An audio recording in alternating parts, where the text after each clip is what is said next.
To developments in the Middle East, the U.S. Defense Secretary has confirmed that Washington sent troops to the Jordan-Syria border in what's seen as America's growing involvement in the conflict now. Leon Panetta says the task team is there to enhance Jordan's capabilities in case violence spills over from Syria. Artie's Gunich in Chicago's got the latest from Washington.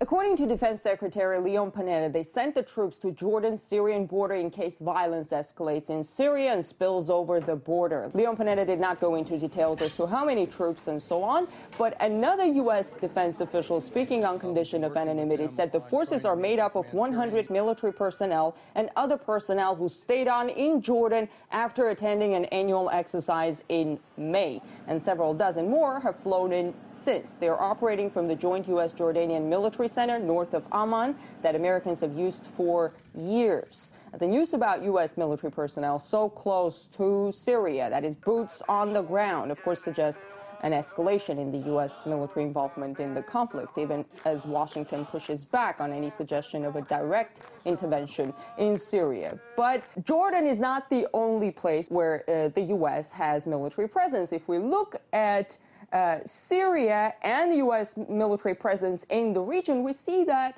Syria is pretty much surrounded militarily. Also, tension is growing on the border between Syria and Turkey after several days of shelling. This Wednesday, Turkey's military chief vowed to respond with more force. That is a day after NATO said it stood ready to defend Turkey. But this latest development with U.S. troops in Jordan comes with a U.S.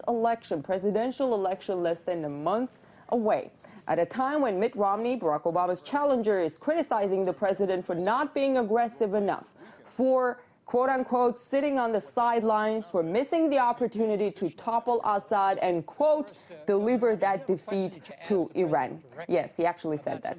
So it's not clear whether this latest announcement about Jordan is the administration's way of showing teeth in this election campaign, or whether an intervention in Syria is really coming soon. One of the reasons why the rebels refuse to settle for a negotiated solution through dialogue is the signal that they get, that sense that support is on the way, that there will be an intervention. But everybody understands without a negotiated solution, the bloodshed will continue. So the signals that the rebels are getting, including the news about U.S. troops standing by across the border, could be making it that much harder to come to that negotiated solution.